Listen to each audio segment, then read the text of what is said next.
So far in this series, I've talked about battling depression, dealing with depression, how that started, and how I handle it,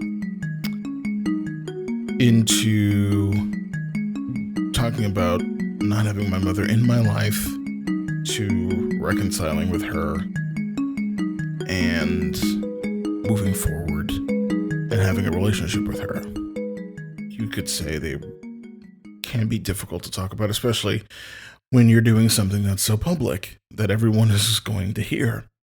You hope a lot of people are going to hear. Thank you for listening, by the way. But this next one is probably the worst for me. I'd rather talk about my sex life. That's easy. I can talk about sex all day. I got no qualms about it. I can talk for hours about crazy shit that's happened, people I've hooked up with. I can talk about that freely. And, my boss could listen to that. I wouldn't give a shit. But talking about this next subject is the hardest for me, and that is my weight. Weight is something that is so personal. You can ask a woman, what hair dye do you use?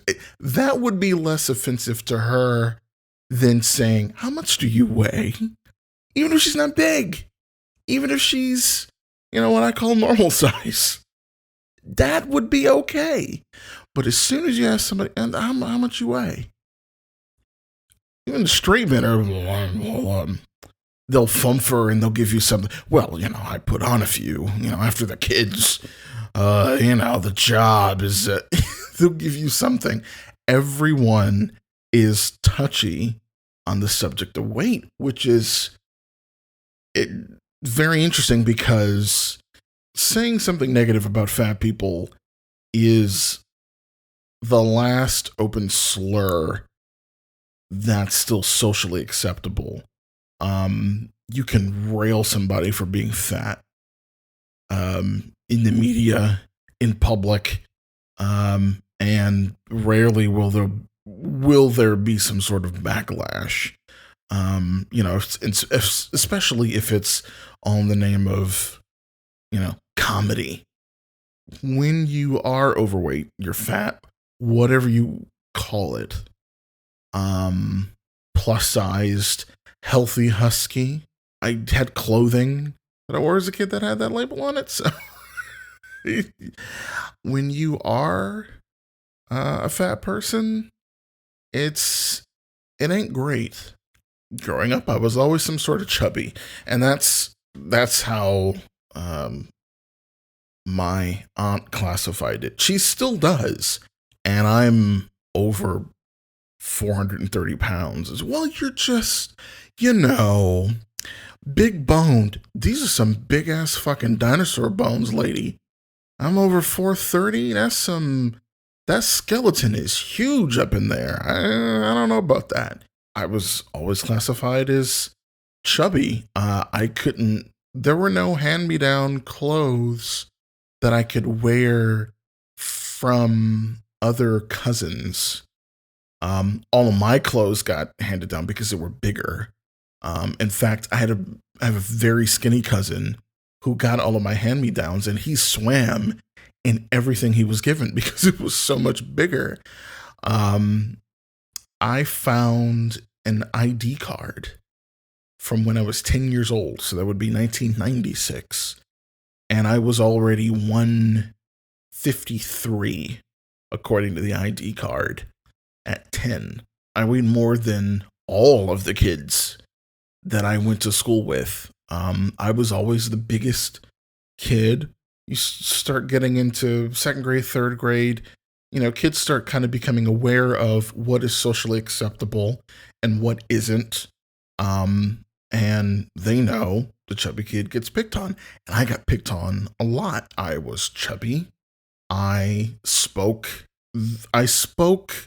apparently too well for a little black kid.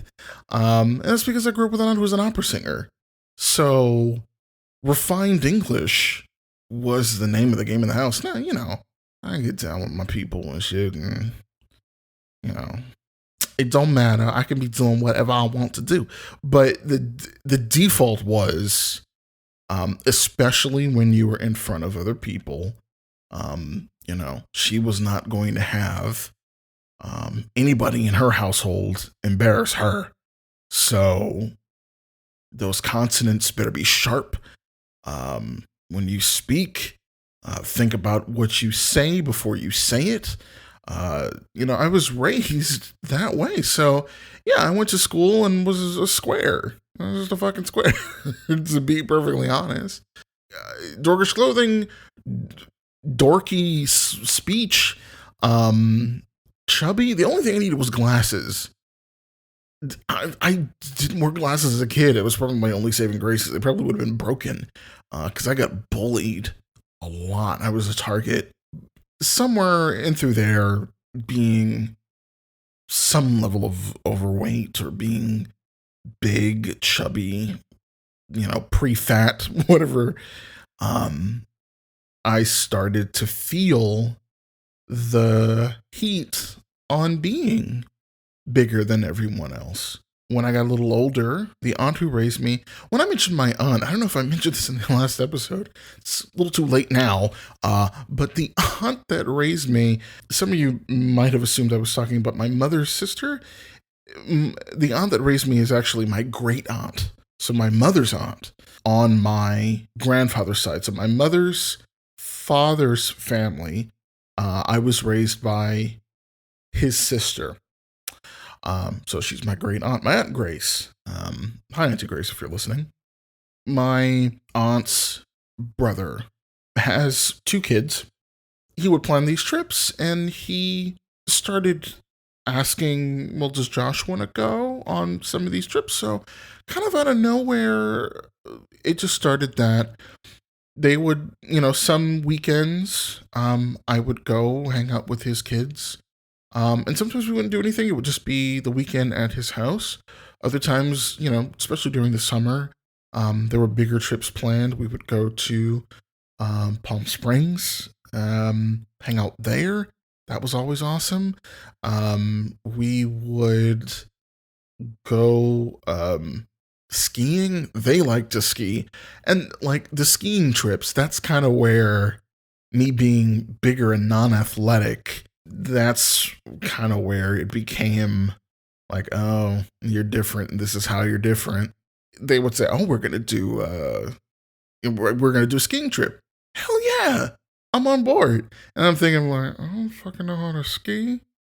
While I had fun with my cousins, the actual skiing, I would just sit in the lodge. I would sit in the lodge and read a book. I fucking hated skiing because I was so shit at it. I was not athletic, and it wasn't that I was so big, but I was kind of already starting to get this thing that, I was a bigger kid, and it was slowly becoming a problem in my mind. And I was slowly starting to feel bad about myself, but it was more so I just wasn't athletic. My uncle figured he was going to teach me. That didn't work. And I ended up, flying down a mountain at like 80 miles an hour. I hit a small incline, flew up in the air, and like bombed right into a huge pile of snow. And like this white woman came out, oh my God, are you okay? A white blonde snow bunny, are you okay? I'm like, One of my skis is back up the hill, but I'm fine. And, from then on, I was like, I'm going to be in the lodge, Y'all can go up that mountain and kill yourself. I'm going to be down here. So, it was around that time that I was slightly uncomfortable with my body. Nobody else with me growing up was really, in my age range, was chubby or fat. So, to me, and to everybody else, they were normal size. I was always the bigger one. I always had to have bigger life vests. I always had to have a bigger, whatever activity thing we were going to do, I always had to have the bigger adult version of the thing. The other kids could have the kid version. I had to have the adult version. Um, when I when we would go somewhere and I would forget, oh, I don't have swimming trunks. I would wear my uncle's because they would fit. As I got older, I got teased more and more about my weight. Like a lot of things I did, I took it all to heart and I didn't have confidence in myself. Never wanted to take off my shirt in public. Going clothes shopping, I wouldn't try on, some kids would just like strip off in the aisles. You'd see parents, oh, just take that off and put this on. And I refused. Back to school time, the mall would be crowded. My aunt would want to get in and out. And I'd be like, no, we have to wait for a changing booth. She'd be like, come on, Josh, no one's here to look at you. And I'd be like, no, I have to go in and change. I became so self-conscious about my looks. Once I got into the beginning of puberty, I had boy boobs like a lot of chubby kids do. And I would be envious of the chubby kids that didn't have them because plenty of kids didn't. Like they'd be fat, but they didn't have titties. I was the only one that had fucking. By the time I got to junior high, my poor body image was in full effect. And for boys, as body image doesn't really get talked about because the hypermasculinity thing, you're a pussy if you talk about, I don't like the way I look and you're a boy. You're a pussy if you talk about it, at least growing up. That was the sense. Now, no one was saying that to my face, but culturally, especially in Black culture, you didn't hear boys say, I don't like the way I look.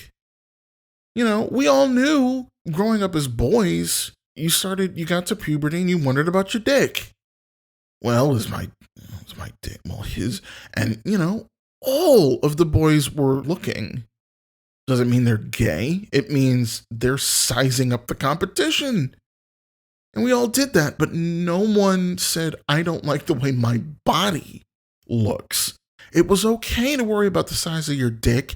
It wasn't okay to worry about your body and how it looked comparatively to some other guy.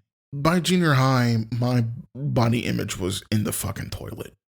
It was in the toilet. I was completely embarrassed. I would get bigger shirts. I, tentatively complained to my aunt about being teased. And, when she would dig and ask, well, why are you being teased? I'd say, well, they call me fat and, they make fun of, and I couldn't even say, I would have to like point at my chest. I couldn't, titties wasn't going to come out of my mouth. And when my aunt said, oh, yeah, well, sweetie, you could just wear another shirt. You could wear two shirts and then, it would hide your breasts. Breasts? Oh, shit. That sealed it. I got breasts like other girls who were just getting.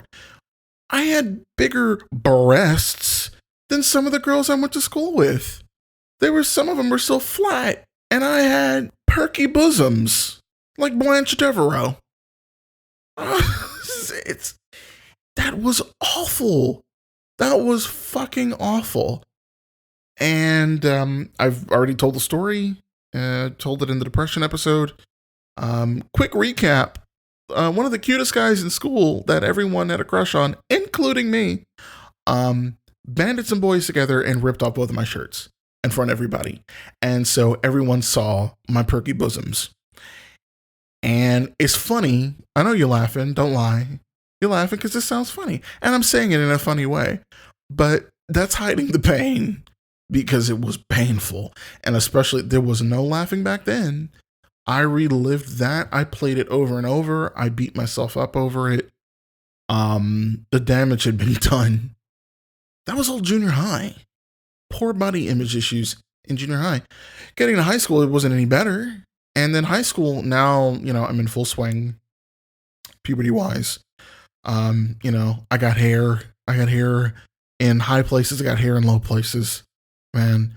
And, It's growing down my ding-a-ling, up my nutsack, under my arms. It's everywhere. And I knew I was gay. There was no question. I had crushes, and all the while, I'm thinking, you're fat. You're fat. Every time I had a crush on a guy, you're fat. You're fat. And if you look at pictures of me back then, you would go, Josh, what the fuck are you talking about? You're handsome. You're super handsome. What the fuck are you talking about? You were fat. And I go, but you don't understand. Back then, I was fat, comparatively. No, I was bigger. I was a big kid. I wasn't super fat. I really wasn't. When I look back, you look back at the pictures tell it all. I take a picture of me today and I'm like, oh, god damn. Take a picture of me back then, I wasn't fat. I was a big kid. I was chubby. I didn't have, six-pack or nothing. Far from that. I felt like I look now, and that's very sad. I felt massive. I felt super heavy. I felt like I'm just some massive fucking beast. And who would want me? Because it was entering high school that you then learn you're gay. Okay, here are the rules for being gay. Here is what the gay community thinks of someone like you. You're black and you're fat. Who's going to want you? Nobody. That was what I felt. If I could be any more insecure when I got to high school, it ramped up. I had friends. I made friends. I cut the shit with the bullying. I would talk back, clap back. I was in a crowd. I get all the fucking tea about who on the football team was in the locker room after the game doing shit in the locker room. And I was like, oh, I might want to try out for football. I was a hoe. Not gonna lie. And the fact that I was sexually adventurous, to put it that way, that I would try stuff and do stuff, that made me interesting to other guys who wanted to hook up with guys at school. So I had fuck buddies, but like a relationship, like let's go steady, let's go on a date.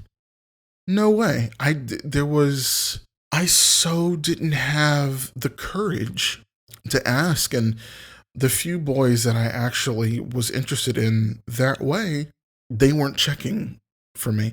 I was friends with a couple of them, and they weren't looking my way. I was a friend. I was a cool friend. I was always the funny friend. I was always bringing in the joke, but Josh is the buddy you laugh with. He's the one that you hang out with, and you spend the night with him. He's the one that'll you'll do things and you'll have a good time, and then that's it. He's not the one to date. Body positivity, I didn't know what that meant. I didn't know what it meant. It remained throughout high school. I never had a boyfriend. I never dated. And I got out of high school, became an adult, and got into the workaday world. The hole that I had, food, started to fill it more and more. And now I'm an adult. I have, whereas in high school, I had an allowance, but, how much you're going to blow on food with your allowance? There's so many other things you want. And then I was still active as a teenager in school. They make you do PE. I had to walk to the bus. So I was an active teen. So, I was able to keep things in check, more or less, until I got out of high school. And my weight slid up, and I was eating to fill the void. My first job was a desk job, and every job since has been a desk job. I'm an IT person. I sit all day. You go, well, Josh, you get a standing desk. Yeah, that's not the same as getting out and moving somewhere. And I sat, and I would have snacks at my desk, and I would eat. And so um time went on, and then strangely enough, I actually hit a point where I lost some weight. I had finally gotten my first ever, not boyfriend, but I had gotten my first date. And it was way after high school. I was a little late on the dating front. Not the sex front, the dating front. All of a sudden, I started to lose weight. Coincidentally, and I also gotten a raise. I had gotten a very large raise, so I had more money. And so between the new love life and the additional money, food didn't have to be the fix for me anymore.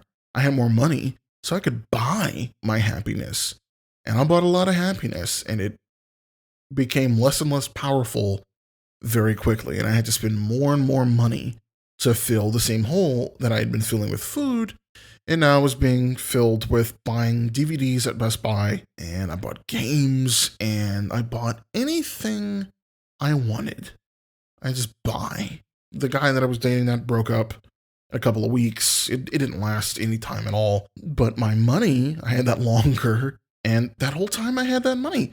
I had lost weight, and my family, who I had never gotten compliments from, my family was saying, "Oh, Josh, you look so good." I'd gotten down to an XL t-shirt, which some of you might be going, "Well, that's still extra large." But for me, that was a huge deal. I'm 6 feet tall, so I'm always going to be some brand of big, but, I'd gone down from, 3X to an XL, and it fit. It wasn't overly tight. My jean size dropped. I was able to wear a little more stylish jeans. I looked good. Then that broke. I changed jobs. Got to a job that was soul crushing, where the guy literally told me, "There's no fucking way I would pay you what you were being paid in your last position. There's no way I would have paid you that." And he's like, "I'll pay you that until, we see if we want to hire you full time. And then, there'll be a change."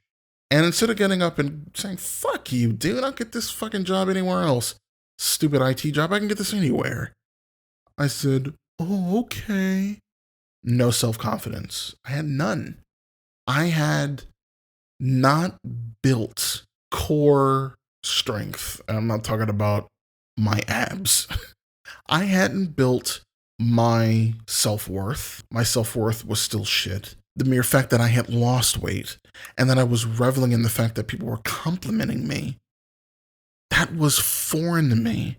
And it was everything. It was everything to go to a family event and have them say, "Oh, Josh, you look so good." These are the people that gave me so much shit growing up.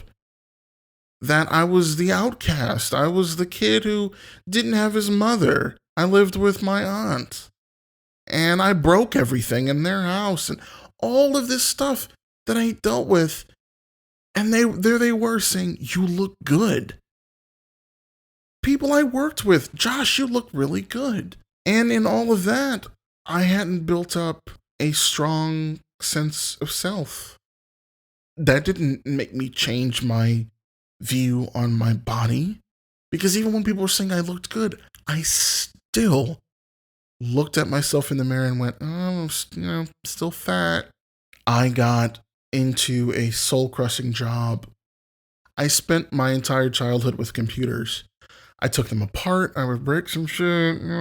Thankfully, uncle with money would fix it or buy me the parts so that I could, repair the thing. But I spent my life with computers, so computers were and have always been my natural go-to. I'm super comfortable, and so working in IT made sense. But all of my confidence that I had built up working in the IT world, I moved to this job. That place killed my confidence, and I didn't have the balls to say, "I'm getting the fuck out of here. I'm worth more than this." I took it. And I took it until I got so fed up with the job, I just clocked in. I would clock in, didn't fucking care what I did, didn't care if the work I did was any good or not. I would get my money, I would get my meager paycheck and leave. And this was the job where I had a massive pay cut, had a car repossessed, and I finally left it. I went to a better job, but my confidence was still shit. And it had to be built up from the bottom on the work front. And I worked on that, and I achieved the goal of being comfortable in my work, being confident in my work, knowing how to say no to a boss who can be intense. I learned all sorts of things for my profession, but my mental health, my body positivity, the way I looked at myself in the mirror, I still hated myself. And I would look at me in the mirror and go, I fucking hate who you are. I did stand up for a while, and I wasn't bad. I got laughs. When I would go up, I got laughs. I wanted to do stand up because it would give me that hit of people are laughing at you or with you, I suppose. And it makes you feel good. Even then, I'm like, but one, I don't want the stand up life. Working in some of these clubs, especially when a club I worked at, the guy who booked me for the show was out beating the shit out of his sister on the sidewalk outside of the venue. I'm like, okay, yeah, this probably isn't for me. I wanted validation, and outwardly, of course, someone like me, no, that's not what I want. No, I could give a fuck less if someone said you're special or, the work that you did. Oh, here's a kudos for your work. I could give a fuck. That's what I said. I craved constant validation. And if I didn't get it, I was crushed. Because I needed it. Because I had nothing internally that said, you are of value. You are worth something. You are good at what you do. You are creative. You could do whatever the fuck you want to if you apply yourself to it. Nothing inside said that. And so, no amount of additional money, no amount of this new gadget, no amount of whatever, no amount of food fixed that problem. And I didn't know how to work on me. I didn't know how to get myself into a position where seeing myself in the mirror didn't make me hate myself more. And so eating, I continued to overeat and eat shit I shouldn't. I didn't work on me. And my weight ballooned and it started to affect my health. Walking places became a fucking chore. I gotta walk through this parking garage. Oh no. I'm so tired. My back killing me. Bought a memory foam mattress. Why did I do that for? I sank right through that shit. So heavy.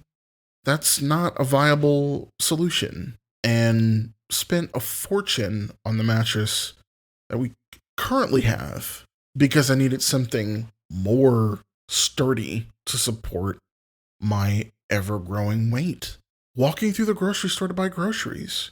So it's now the whole ride over. I have to stop my mind from going to, you're going to get there and your back's going to hurt and I have to go throw my shoulders back and walk in there and be like, fuck this. I'm going in here. I am not letting this negative thing in the back of my head stop me from getting fucking groceries. I can't afford to order in food every fucking day. And I was doing that. I was spending a fortune. I have spent a fortune on Postmates. And they charge you twice. They charge you the actual amount and they charge you a temporary amount. And then the temporary amount eventually gets refunded to you. I have run my bank account down low on food. Food is such a big has been such a huge part of my budget. Dealing with food, getting food very late, eating super late, because it's the only thing that would temporarily shut off the self hate. But it got to a point where continuing to do that, it worked less and less frequently.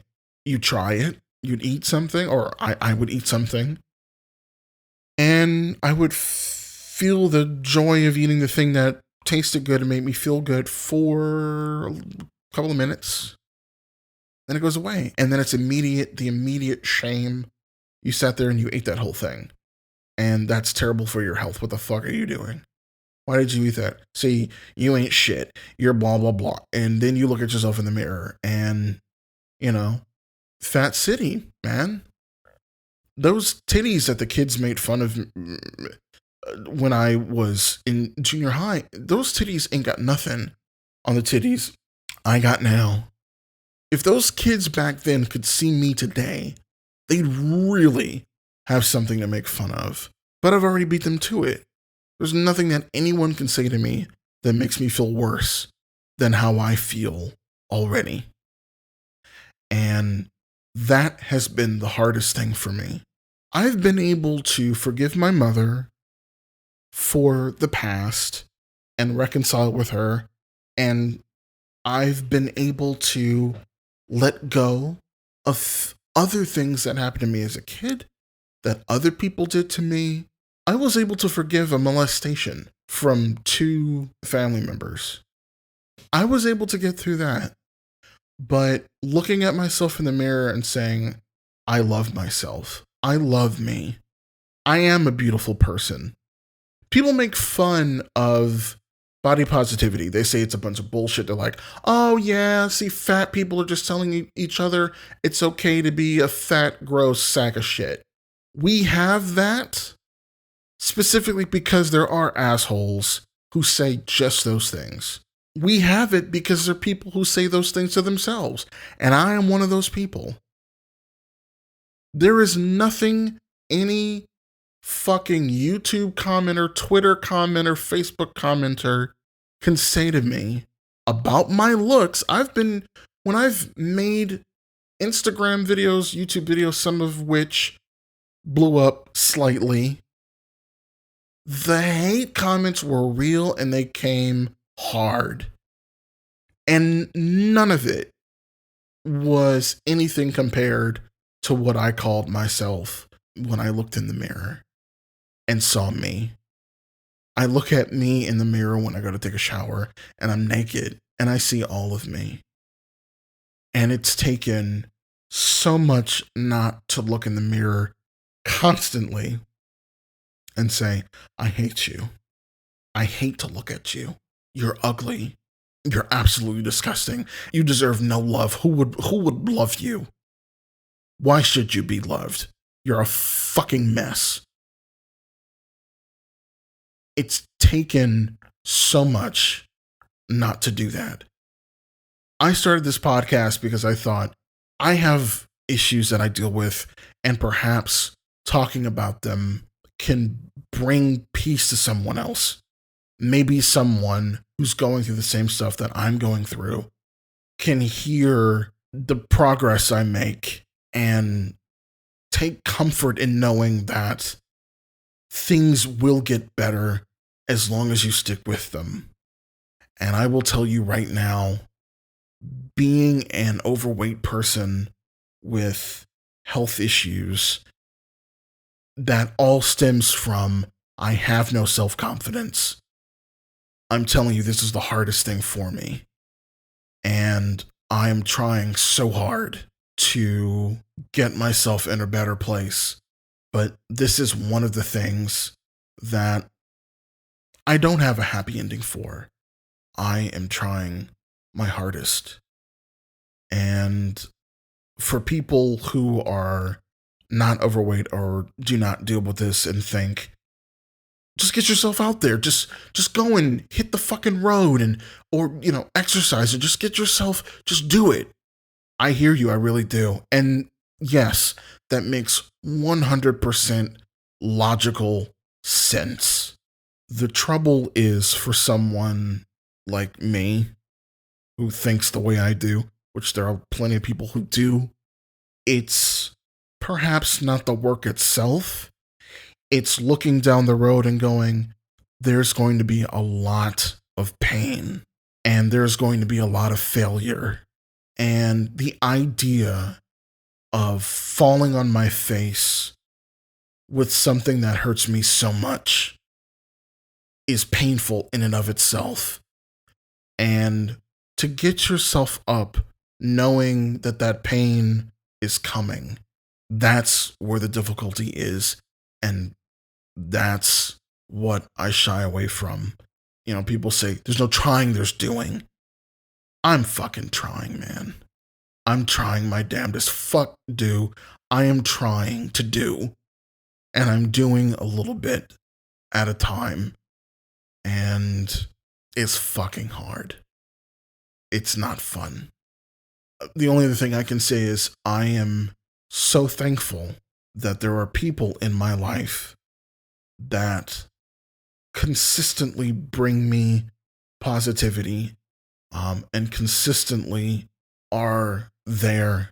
They have confidence that I can move forward in this and get better and feel better about myself. And I take their confidence as much as I can and try to hold on to it.